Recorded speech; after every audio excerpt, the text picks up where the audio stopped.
Okay. So micro processor படிக்கிற நேரம் ஒரு ஸ்பெஷல் நோட் என்ன அப்படின்னு சொன்னால்,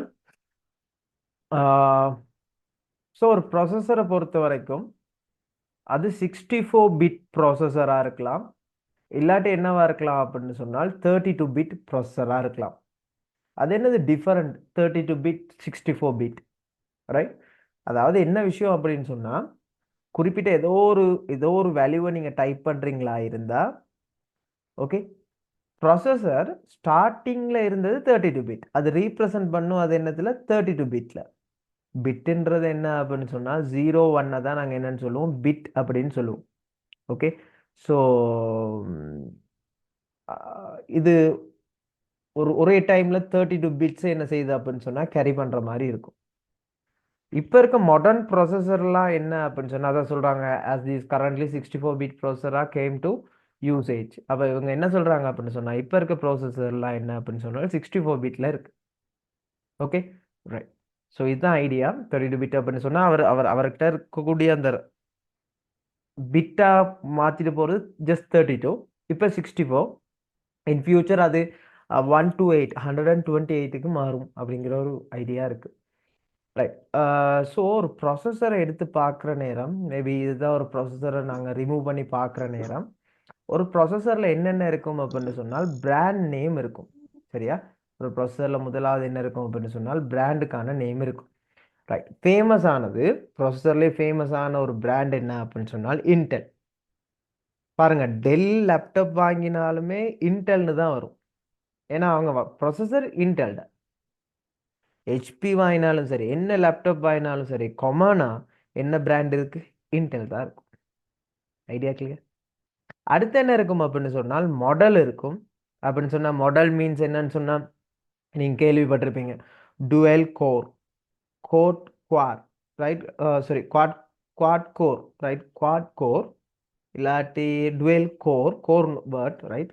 core, dual core, quad core, core i3, core i5, core i7, core i9. So இந்த மாதிரி இருக்கும். இதுதான் நாங்கள் சொல்லுவோம் மாடல். அடுத்து என்ன இருக்கும் அப்படின்னு சொன்னால் ஜெனரேஷன், ரைட்? சம்டைம்ஸ் இதெல்லாம் உங்களுக்கு தெரியும், பிராண்ட் நேம் தெரியும், அடுத்து இந்த i7 i5 இதெல்லாம் தெரியும். லேப்டாப் வாங்கக்குள்ள இன்னொரு விஷயம் கண்டிப்பாக பார்க்கணும், இந்த ப்ராசஸரில் இருக்கக்கூடிய ஜெனரேஷன் இண்டிகேஷன். சம்டைம்ஸ் நீங்கள் யோசிப்பீங்க என்ன அப்படின்னு சொன்னால், i5 ஒரு இடத்துல ஒரு விலையாக இருக்கலாம். இப்போ மோஸ்ட்லி i5லாம் 1,70,000 1,60,000 அப்படி இருக்கும். ஆனால் சில இடத்துல அதே i5 விற்பாங்க 1,00,000க்கு விற்கலாம், பிராண்ட் நியூ தான். 1,20,000க்கு விற்கலாம். என்ன ரீசன் அப்படின்னு சொன்னால் அவங்களோட ஜெனரேஷன் இண்டிகேஷன் பாருங்க, Hஆ இருக்கும். ஓகே. அடுத்து என்னவா இருக்கும் அப்படின்னு சொன்னால் H டைப் ப்ராசஸர், அடுத்து P டைப் ப்ராசஸர். இந்த மாதிரி இப்போ இப்போ இதை எப்படி கண்டுபிடிக்கலாம் அப்படின்னு சொன்னால் இந்த லெட்டர்ட மூவ்மெண்ட், அதாவது அந்த ஏ ஏ டு ஜெட்டில் ஒரு ஆர்டர் இருக்குது தானே, அப்போ H விட P அடுத்த லெட்டராக இருக்குது. உங்களுக்கு விளக்குதா? அப்போ இதில் யார் ஹை கிரேடில் இருப்பா? P. ஸோ இது தான் நாங்கள் சொல்லுவோம் ஜெனரேஷன் இண்டிகேஷன். ஸோ இது நல்லா நாங்கள் ஜூம் பண்ணி பார்ப்போமா இருந்தால் பாருங்க, இந்த இடத்துல கே இருக்கு. ஓகே, கே இருக்கு. அடுத்தடுத்த ஜெனரேஷன் வந்துருச்சு. நான் நினைக்கிறேன் இப்போ மோஸ்ட்லி எல்லாமே பி டைப் தான் போகும். நீங்கள் உங்களோட எல்லாம் செக் பண்ணி பாருங்க, உங்களோட லேப்டாப் ஏதாச்சும் இருந்தால் செக் பண்ணி பாருங்க, இல்லாட்டி டெஸ்க்டாப் இருந்தாலும் செக் பண்ணி பாருங்க. இப்போ பி டைப் தான் போகுது. ஹெச்பி மேபி கியூ இருக்குன்னு நினைக்கிறேன், நான் பார்த்தது இல்லை, ஏன்னா பர்ச்சேஸ் பண்ணுறது குறைவு தானே. ரைட். அடுத்து என்ன இருக்கு அப்படின்னு சொன்னா ஸ்பீட். ஒரு ப்ராசஸரோட ஸ்பீட் ஸ்பீடை கால்குலேட் பண்றது இங்க எங்க என்னத்துல அப்படின்னு சொன்னா ஹெர்ட்ஸ். ஓகே. ஸோ இப்போ ஹெர்ட்ஸை விட கிலோ ஹெர்ட்ஸ் இருந்துச்சு. இப்போ நாங்கள் யூஸ் பண்ணுறது எல்லாமே கொஞ்சம் ஹையான ஒரு ஸ்பீடுக்கு வந்துட்டோம், ஜிகா ஹெர்ட்ஸ், ரைட்? ஓகே. அடுத்து பிராண்ட் மோடிஃபையர், அது ஓகே, ரைட். ஸோ இந்த நோட் போட்டுக்கொள்ளுங்க பாப்போம். இந்த ஒரு ப்ராசஸரை ஜஸ்ட் ட்ரா பண்ணுங்க. ஓகே. ஃபஸ்ட்டாக இந்த 4 பாயிண்ட்ஸையும் எழுதுங்க. எழுதிட்டு ரைஸ் பண்ணுங்க. நான் ஒன்று ஜூம் பண்ணி காட்டுறேன். ஸோ அதில் இருக்கக்கூடிய ஸ்பெசிஃபிகேஷன்லாம் நீட்டாக நோட் பண்ணிவிட்டு அதை அழகாக லேபிள் பண்ணுங்கள்.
ரைட் எழுதிட்டா ரைஸ் பண்ணுங்க, நான் அதை ஜூம் பண்ணி காட்டுறேன்.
Right okay. ஸோ ரைஸ் பண்ணுங்க, நாங்கள் அடுத்த ஸ்டெப் போவோம்.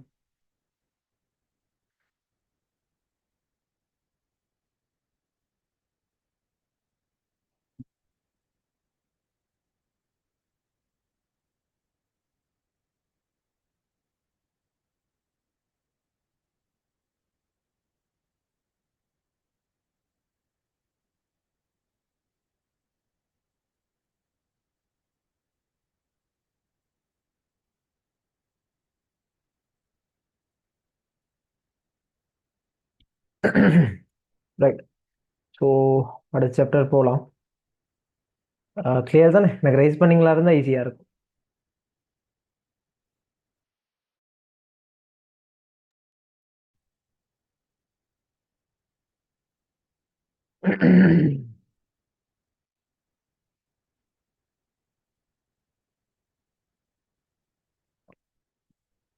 ஓகே. அடுத்து என்ன இருக்கு அப்படின்னு சொன்னால் சிபியு கூலிங் சிஸ்டம். அதாவது இந்த ப்ரொசஸரை என்ன செய்யணும் அப்படின்னு சொன்னால் கூல் பண்ணணும். ஓகே. ஏன் கூல் பண்ணணும் அப்படின்னு சொன்னால் சரியான மாதிரி என்ன செய்ய போகுது அப்படின்னு சொன்னால் ஹீட் ஆக போகுது. ரைட். ஹை டெம்பரேச்சரில் இது இருக்கும். ஸோ இப்படி ஹை டெம்பரேச்சரில் இருக்கிற நேரம், இந்த மாதிரி வெப்பம் கூட இருக்கிற நேரம் என்ன நடக்க போகுது அப்படின்னு சொன்னால் அது டிஃப்யூஸ் ஆகிறதுக்கான சான்சஸ் கூட, அது எரிஞ்சு போகிறதுக்கான சான்சஸ் கூட. நீங்கள் யூடியூப் வீடியோஸ் ஏதாச்சும் பார்க்கலாம், அதுலேயே மென்ஷன் பண்ணியிருப்பாங்க என்னன்னு சொன்னால் கிட்டத்தட்ட அதில் ஒரு தண்ணியை கொதிக்க வைக்கிற அளவுக்கு ஹீட் வரும். ஓகே. ஸோ இதுக்காக என்ன செய்கிறாங்க அப்படின்னு சொன்னால் கூலிங் ஃபேன்ஸ் போடுறாங்க. ஸோ இந்த கூலிங் ஃபேன்ஸ் எப்படின்னு சொன்னால் கூலிங் ஃபேன் கனெக்ட் ஆகிருக்கிறது எதோட அப்படின்னு சொன்னால் ஹீட் சிங்கோட கனெக்ட் ஆகிருக்கும். இதை நாங்கள் சொல்லுவோம் ஹீட் சிங்க், குளித்தல் செட்டை. ஸோ இந்த ஹீட் சிங்க்ங்கிறது ஒரு ஒரு அயனால இருக்கப்பட்ட ஒரு மெட்டல். அவர் என்ன செய்வார் அப்படின்னு சொன்னால் கூல் பண்ணுவார். ஓகே. ஸோ காற்றை என்ன செய்ய போகுது அப்படின்னு சொன்னால் உள்ளுக்கு இழுக்க போகுது, சக் பண்ண போகுது. ரைட். உறிஞ்ச போகுது. அதுலேருந்து தான் என்ன நடக்கும் அப்படின்னு சொன்னால் உங்களுக்கு கூலிங் ஸ்டார்ட் ஆகும். அதுக்காக ஒரு ஃபேன். ஸோ ஒரு கம்ப்யூட்டர்லேயே பாருங்கள், ஸ்டார்ட் பண்ணோடனே இந்த ஃபேன் ஒர்க்காக ஸ்டார்ட் ஆயிரும். ஓகே. ரைட். ஸோ இதை நோட் பண்ணிக்கொள்ளுங்க. CPU cooling system. ஸோ சிபியூவை ஓவர் ஹீட்டை தடுக்கணும்.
ஓகே, எழுதிட்டா ரைஸ் பண்ணுங்க.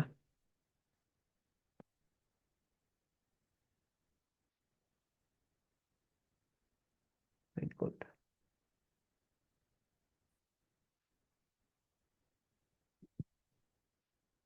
ஓகே, அடுத்து படிக்க போறது ரொம்ப முக்கியமான ஒரு element. Okay, so name RAM. So இப்போ நீங்கள் எடுக்கிற இந்த நாலேஜ் 7 முடிகிற வரைக்கும், ஏன்னா இந்த RAM வந்து பெரிய ஒரு பார்ட். சரியா? ஆப்ரேட்டிங் சிஸ்டத்துலலாம் ரம்ட டாஸ்க் எல்லாம் கூட. ரைட், நாங்கள் அந்த யூனிட் படிக்கிற நேரம் உங்களுக்கு சொல்லி தருவேன். அப்போ RAM வந்து கொஞ்சம் இம்பார்ட்டண்டான ஒரு பார்ட். ஸோ இதில் கொஞ்சம் விஷயங்கள் சொல்லித்தரேன். செகண்ட் யூனிட் வர நேரம் இன்னும் கொஞ்சம் விஷயங்கள் சொல்லித்தரேன். ஏன்னா ரம்ட டைப்ஸ் எல்லாம் இருக்குது, கீழேயும் வருது. Okay, right. ஸோ ரம்மை பொறுத்த வரைக்கும் ரம்முக்கான full meaning random access memory. ரம்முக்கான ஃபுல் மீனிங் என்னது? Random access memory. ஸோ ரம்ன்றது எப்படின்னு சொன்னால் ஒரு அடுத்த பாட்டில் போட்டேன் சார். ரைட், ரம்ன்றது என்ன அப்படின்னு சொன்னால் ஒரு மைக் அன்மியூட், சாரி மியூட் பண்ணுங்க தம்பி,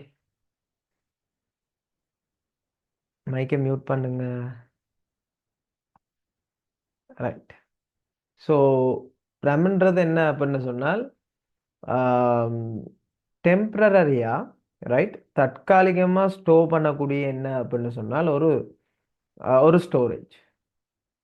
ரைட், ரம்ன்றது என்னது? ஒரு டெம்பரரியா ஸ்டோர் பண்ணுற ஒரு ஸ்டோரேஜ். டெம்பரரியா அவர் வச்சிருப்பாரு, தற்காலிகமாக என்ன செஞ்சிருப்பாரு? ரம் வச்சிருப்பாரு.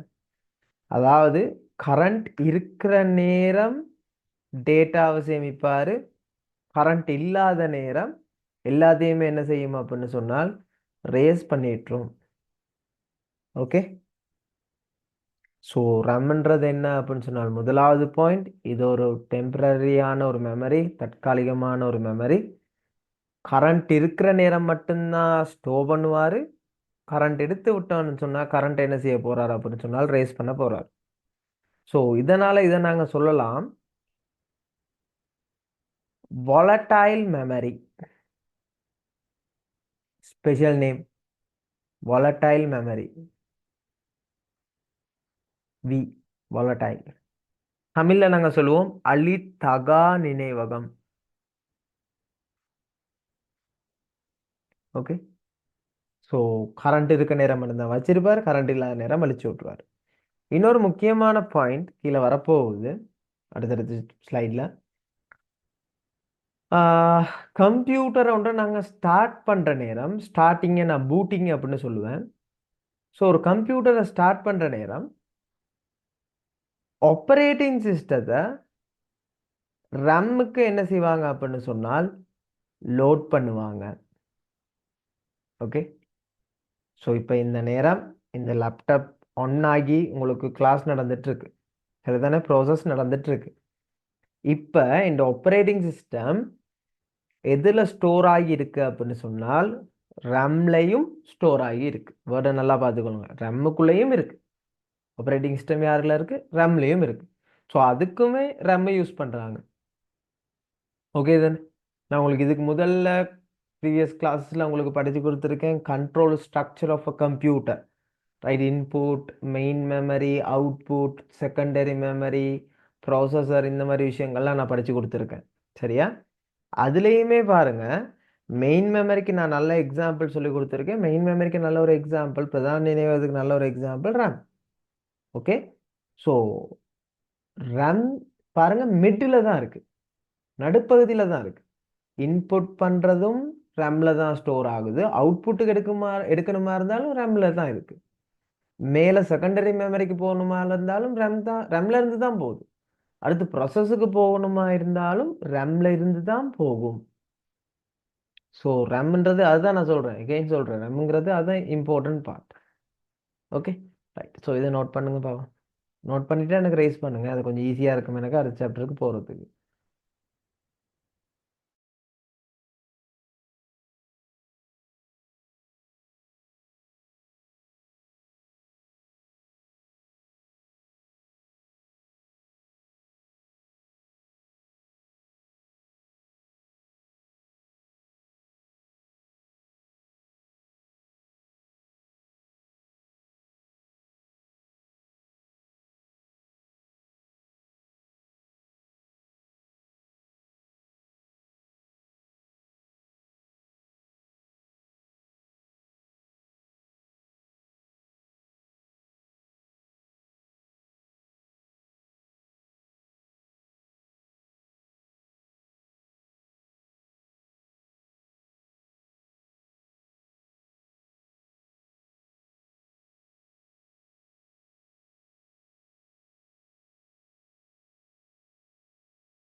Right, okay. அடுத்த சாப்டர் போகலாமா?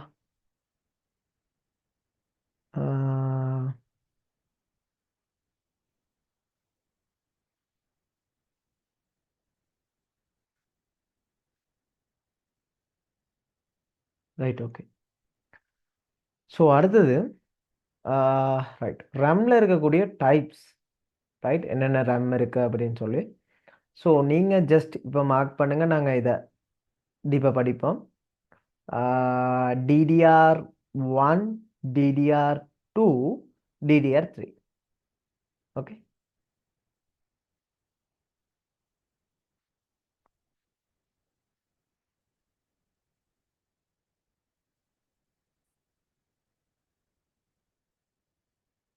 அது ஜஸ்ட் நோட் பண்ணி விட்டீங்கன்னு சொன்னால் ஓகே.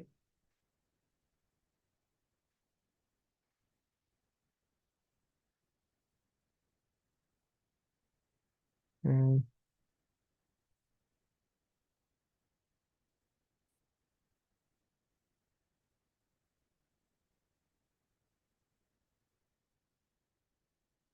ரைட். ஸோ அடுத்து, ஆஹ், எப்படி ஒரு ரம்மை இன்ஸ்டால் பண்ணுறது? ரைட், இன்ஸ்டால் பண்ணுறது ஒரு சின்ன விஷயம்தான். ரைட், அது ஒரு ஈஸியஸ்ட் டாஸ்க்னு தந்திருக்காங்க. ரைட், சம்டைம்ஸ் உங்களோட கம்ப்யூட்டர் கொஞ்சம் ஸ்லோவாக வேலை செய்யுது, ரைட், ஸ்லோவாக ஸ்டார்ட் ஆகுது, இந்த மாதிரியான ப்ராப்ளம் வந்தால் நீங்கள் ரம்மை சேஞ்ச் பண்ணலாம். அடுத்து ரம்ட கெப்பாசிட்டியை மாற்றலாம். இதை கொஞ்சம் என்னது, ஆஹ், இந்த மாதிரி இப்போ Windows 11 அப்படின்னு சொன்னால் கிட்டத்தட்ட ஒரு 8 GB இல்லாட்டி ஒரு 12 GB சரி வச்சிருக்கணும் Windows 11 பாவிக்கிறதுக்கு. ரைட், Windows 10 இருந்தால் ஒரு 8 GB காணும். சரியா? ஸோ இந்த மாதிரி இருக்கிற நேரம் என்ன அப்படின்னு சொன்னால், நாங்கள் கெப்பாசிட்டி போதாட்டியுமே ரம்மை மாற்றலாம், ஸ்லோ டவுன் ஆகினாலும் மாற்றலாம். ஸோ ஜஸ்ட் அதை நாங்கள் என்ன செய்யணும் அப்படின்னு சொன்னால், ஏற்கனவே இருக்கிற மாடலை பார்க்கணும். DDR1ஆ, DDR2ஆ, DDR3ஆ? ஏன்னா இந்த இந்த பிக்சர்லேயே இருக்கு பாருங்க, இதை எப்படி கண்டுபிடிக்கிறதுன்னு சொல்லி. இந்த நாட்ச் தான் விஷயமே. இந்த மாதிரி ஒரு கட்டு இருக்கும் ரேம்ல. இது DDR1 சரியா சென்டர்ல இருக்கும். இது கொஞ்சம் இங்கே மூவ் ஆகிருக்கும். ஸோ இதுவும் கிட்டத்தட்ட சென்டரோட கொஞ்சம் தள்ளி இருக்கும். இதுதான் இப்போ கரண்ட்டாக யூஸ் பண்ணுறோம் DDR3. இப்போ கரண்ட்டாக யூஸ் பண்ணுற கம்ப்யூட்டர்ஸில் எல்லாமே DDR3 தான் இருக்கும். DDR4 இருக்கு. ரைட், நார்மலாக DDR3 இருக்கும். ரைட். ஸோ அதை நாங்கள் சரியாக பார்க்கணும். பார்த்த பிறகு தான் என்ன செய்ய போகிறோம் அப்படின்னு சொன்னால், அதே டைப்பில் என்ன ஸ்டோரேஜ் தேவை. இப்போ நீங்கள் 4 GB வச்சிருக்கிற ஒரு ஆள் என்ன யோசிக்கலாம், ரைட், 4 ரிமூவ் பண்ணிவிட்டு 8 GB கனெக்ட் பண்ணுற மாதிரி. ஸோ அது அவைலபிளான்னு பார்க்கணும். இல்லாட்டி 4 GB 2 அடிக்க வேண்டிய நிலைமை வரும். ஓகே. ஸோ இதை நீங்கள் சரியாக பார்த்துட்டு வாங்கினீங்களா இருந்தால் சரி. இதுதான் என்ன அப்படின்னு சொன்னால் ஒரு ரம்மை இன்ஸ்டால் பண்ணக்கூடிய மெத்தட்ஸ். ரைட். ஸோ இந்த நாளையுமே எழுதி கொள்ளுங்க பாப்போம்.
சேம் எழுதிட்டு ரைஸ் பண்ணுங்க.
ரைட். ஸோ அடுத்த விஷயம், ஸோ இந்த மாதிரி தான் என்ன செய்யணும் அப்படின்னு சொன்னாலும் அதில் நொச்சை பார்த்த பிறகு அந்த கட், அதான் நான் நொச்சை அப்படின்னு சொல்கிறேன். அதுக்கு பிறகு தான் நீங்கள் என்ன செய்ய போகிறீங்க, அதை கனெக்ட் பண்ண போகிறீங்க. அதுதான் மெயின் இங்கே. Okay, right. ஸோ ஒரு முக்கியமான டைட்டிலுக்கு வந்திருக்கோம், பயோஸ். ரைட். ஒன் திங் என்னன்னு சொன்னால், ஒரு மதர் போர்டில் ரொம் அப்படிங்கிற ஒரு சிப் இருக்கும். கிட்டத்தட்ட ஒரு சிபியு மாதிரியே இருக்கும். ரொம்ன்ற ஒரு சிப் இருக்கும். அந்த சிப்போட ஒர்க் பண்ணக்கூடிய ஒரு விஷயம் தான் இந்த பயோஸ். பயோஸ்ட ஐடியா என்ன அப்படின்னு சொன்னால், பேசிக் இன்புட் அவுட்புட் சிஸ்டம். பேசிக் input output system means Bios. Okay. So இது என்ன செய்யுது அப்படின்னு சொன்னால், ஒரு கம்ப்யூட்டரை ஸ்டார்ட் பண்ணுறதுக்கான ஸ்டார்டிங் இன்ஸ்ட்ரக்ஷன்ஸ் எல்லாமே இதுகிட்ட இருக்க போகுது. ஓகே. ஸோ இந்த பயோஸ் என்ன செய்யும்னு சொன்னால், ஒரு கம்ப்யூட்டரை ஸ்டார்ட் பண்ணுற நேரத்தில் அந்த கம்ப்யூட்டரில் எல்லாமே இருக்கா அப்படின்றத செக் பண்ணும். ஓகே.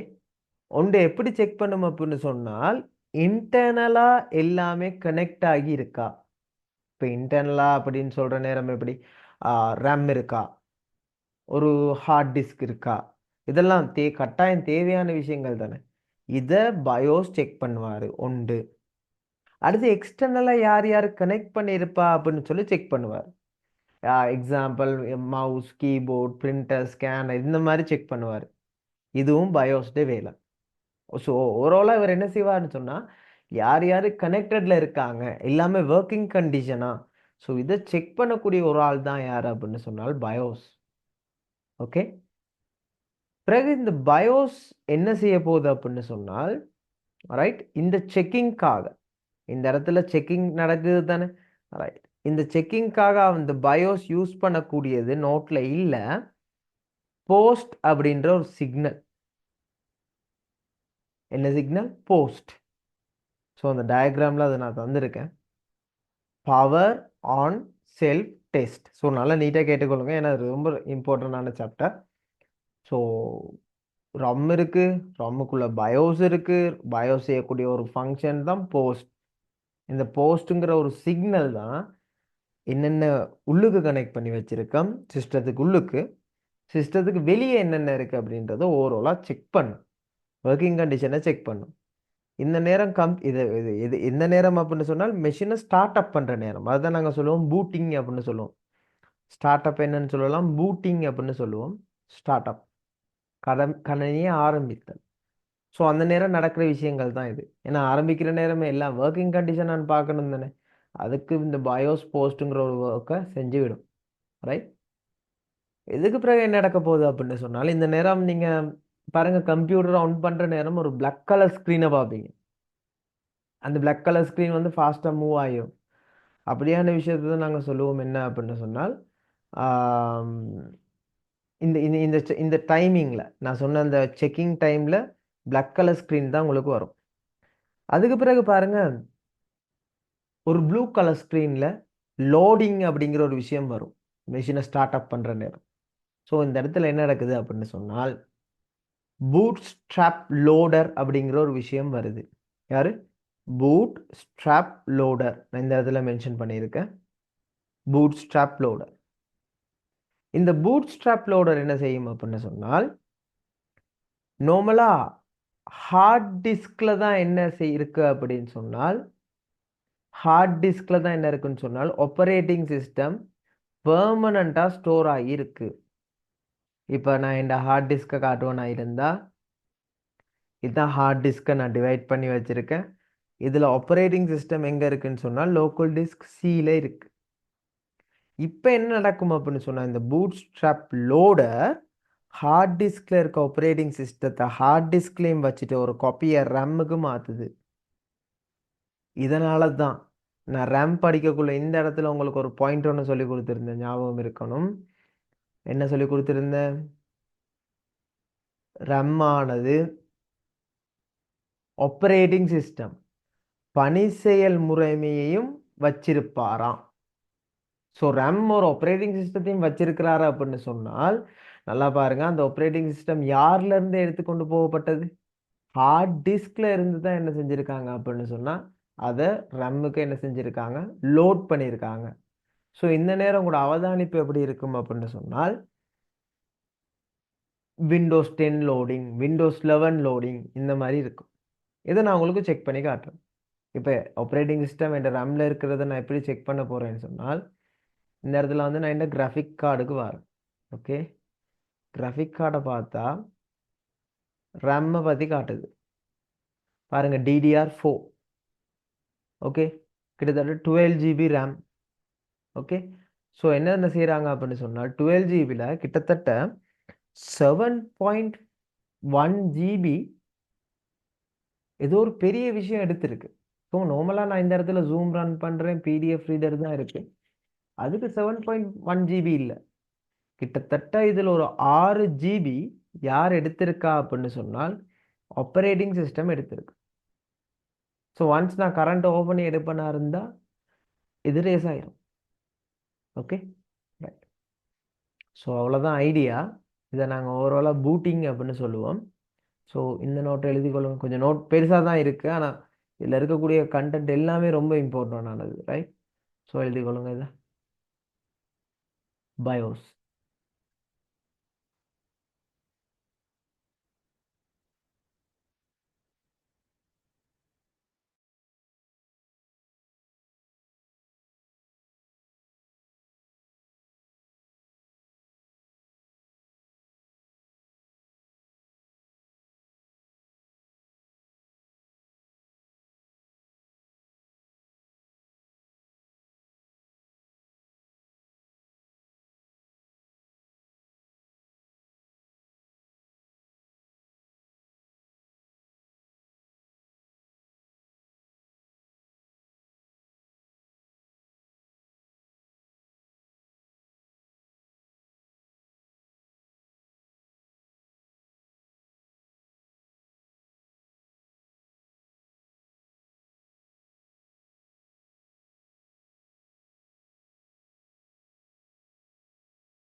ரைட், எழுதினா ரைஸ் பண்ணுங்க. எனக்கு இந்த டயக்ராமும் போட்டிருக்கணும். பவர் ஆன் செல்ஃப் டெஸ்ட், அதாவது ஒரு ரொம்ல நடக்கக்கூடிய function. Power on self test, அடுத்து பயோஸ், அதுல இருந்து தான் என்ன வரப்போகுது, பூட் ஸ்ட்ராப் லோடர் வரப்போகுது.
ரைட், ஒரு ஆள் சரி. மற்ற 2 பேரும் எழுதிட்டீங்களா?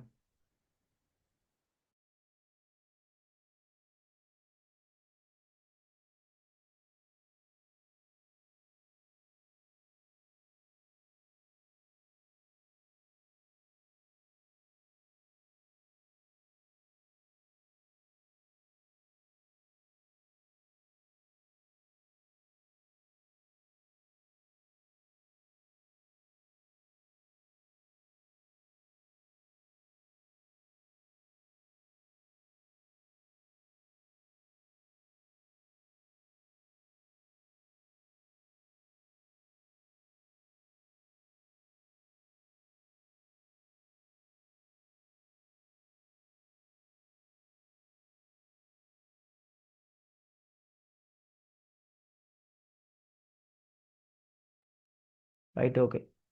ஸோ அடுத்து என்ன இருக்கு அப்படின்னு சொன்னாலும் இந்த சேம் போஸ்டட ஒரு விஷயம் தந்திருக்கேன். ஸோ போஸ்ட்ன்றது என்ன அப்படின்னு சொன்னால் ஒரு, அப்போ ஒரு சிக்னல் அனுப்பி தானே என்னது ரம், ஹார்ட் டிஸ்க் இதெல்லாம் கனெக்ஷன் இஷ்யூ இல்லை அப்படின்னு சொல்லி செக் பண்ணுது. அதே மாதிரி தானே வெளியே இருக்கக்கூடிய மவுஸ் கீபோர்டு இதையும் செக் பண்ணுது.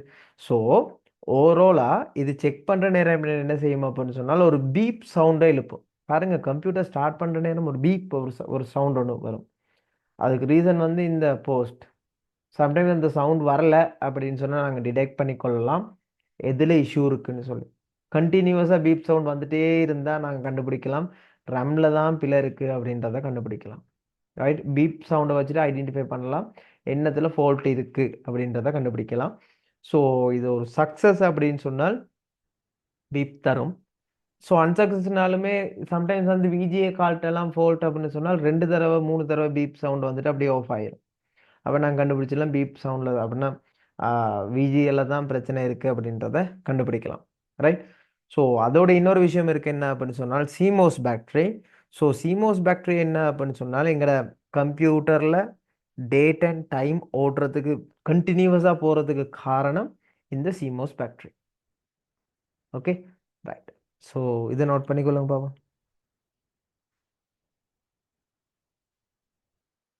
இதில் டவுட் இருந்தால் கேளுங்க.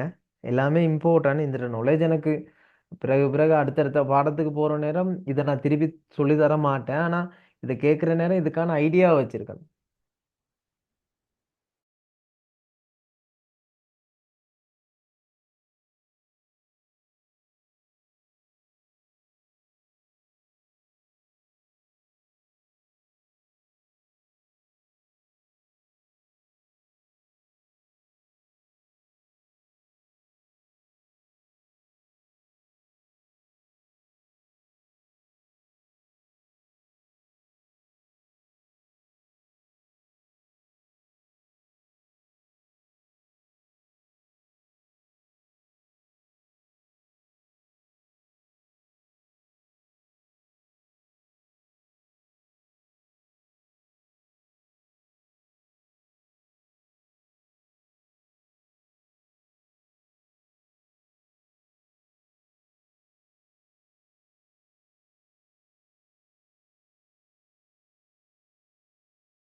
Right, okay. ஸோ அடுத்த சாப்டர் போவோம். ரைட், அடுத்து ஹார்ட் டிஸ்க். ரைட். ஸோ இந்த படத்தை நான் உங்களுக்கு தாரேன். நீங்கள் என்ன செய்யணும் அப்படின்னு சொன்னால் இதை நீங்கள் வரைஞ்சி வச்சிருக்கணும். சரியா? இல்லாட்டி பிரிண்ட் எடுத்து ஏதாச்சும் ஒரு மெத்தடில் காப்பியில் பேஸ்ட் பண்ணியிருக்கணும். ரைட், தேவையான பார்ட். ஸோ ஒரு ஹார்ட் டிஸ்க் நான் உங்களுக்கு படித்து கொடுத்துருக்கேன். இந்த இடத்துல பாருங்கள், மொலெக்ஸ் பவர் கனெக்டர், ஐடிஇ கனெக்டர் இருக்குது, ஒரு ஜம்பக் பிளாக் இருக்குது. ஸோ இந்த இடத்துல ஜம்ப் பின் இருக்கும். ஸோ எங்களுக்கு தேவைக்கு ஏற்ற மாதிரி நாங்கள் என்ன செய்யலாம், மாற்றி மாற்றி கனெக்ட் பண்ணலாம். ரைட். ஸோ ஒரு ஹார்ட் டிஸ்க்குள்ளே என்ன இருக்கும் போகுது அப்படின்னு சொன்னால் ஒரு மூவிங் பார்ட் இருந்துக்கிட்டே இருக்கும். ஒரு டிஸ்க் மாதிரி ஒரு விஷயம் சுற்றிட்டே இருக்கும். இதை நாங்கள் சொல்லுவோம் பிளட்டர். ஓகே. அடுத்து இது ஒரு ஒரு ஆக்சிஸ், ஒரு அச்சு பற்றி தானே சொல்லணும். அப்படின்னா ஒரு நிலையாக பிடிச்சிருக்கிற மாதிரி. இதை நாங்கள் சொல்லுவோம் ஸ்பிண்டல். இதுதான் இந்த டேட்டாவை ரீட் பண்ணுறதுக்கு இந்த இடத்துல ஒரு சின்ன ஒரு விஷயம்தான் இருக்கும். தான் அதை சொல்லுவோம் ஹெட்டுன்னு சொல்லுவோம். அதுதான் டேட்டாவை ரீட் பண்ணுது. ஸோ ஓவராலாக இந்த ஆர்மை நாங்கள் சொல்லுவோம் ஆக்சுவேட்டர் ஆர்ம். சரியா? அடுத்து இதை நாங்கள் சொல்லுவோம், இந்த ஆக்சுவேட்டர் பொருந்தி நிற்கணும் தானே, அதுக்கான ஆக்சிஸ். ஸோ இந்த ஆக்சுவேட்டர் எது வரைக்கும் வேலை செய்யும் அப்படின்னு சொன்னால் இது வரைக்கும் தான். ரைட். இதுலேருந்து இந்த மாதிரி டிரெக்ஷனில் தான் இது வேலை செய்ய போகிறாரு. ரெண்டு பக்கமும் போயிட்டு போயிட்டு வருவார். ஸோ அந்த டைம் ஃப்ளட்டருமே சுற்றும், இவரும் அசைவார். ஸோ ஏதாச்சும் ஒரு விஷயத்தை நான் தேடுறேன், ஒரு வேர்டை கிளிக் பண்ணி ஓப்பன் பண்ணுறேன். ஓகே. ஸோ இந்த நேரத்தில் அது என்ன செய்யும் அப்படின்னு சொன்னால் வேர்டுக்கான ஃபைல்ஸை தேடும். ஏன்னா சுற்றிட்டே இருக்குது. ஹெட் தான் என்ன செய்ய போகுது, அந்த விஷயத்தை தேட போகுது. தேடி என்ன செய்யும் அப்படின்னு சொன்னால் எங்களுக்கு டிஸ்பிளே பண்ணும். மேபி தேடுறதுக்கு லேட் ஆகுமா இருந்தால் டிஸ்பிளே பண்ணையும் லேட் ஆகும். ஓகே. ரைட். ஸோ இதை நீங்கள் கண்டிப்பாக என்ன செஞ்சுருக்கணும் அப்படின்னு சொன்னால் இதுக்கான ஸ்க்ரீன்ஷாட் எடுத்துக்கொள்ளுங்க. ரைட். இல்லாட்டி நான் குரூப்பில் போட்டு விட்றேன். ஓகே. ஸோ இதை நீங்கள் என்ன செய்யுங்க அப்படின்னு சொன்னால் கண்டிப்பாக வரைஞ்சிட்டு வந்திருக்கணும்.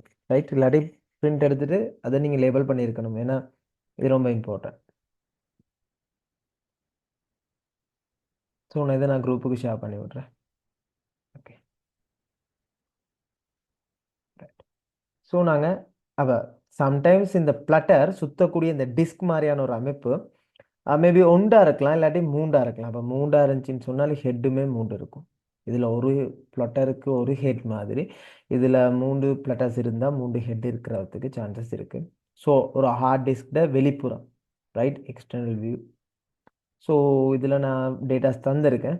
அப்போ நோட் பண்ணுங்கள், ஹெட்டு தான் என்ன செய்ய போகுது, இதில் இருக்கக்கூடிய விஷயங்களை ரீட் பண்ணக்கூடிய ஒரு பார்ட் தான் நாங்கள் சொல்லுவோம் ஹெட். ஓகே. ஸோ இதை நோட் பண்ணிக்கொள்ளுங்க பாப்போம்.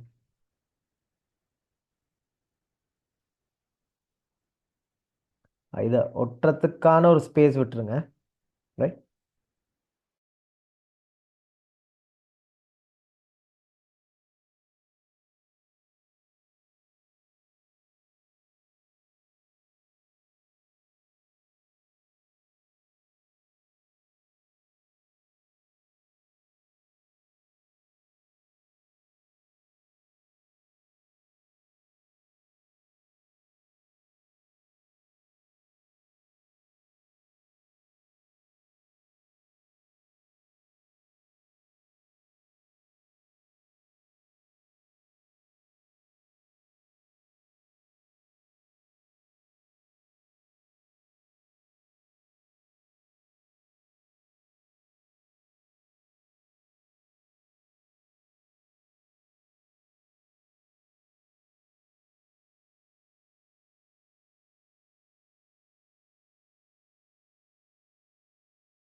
Right, okay.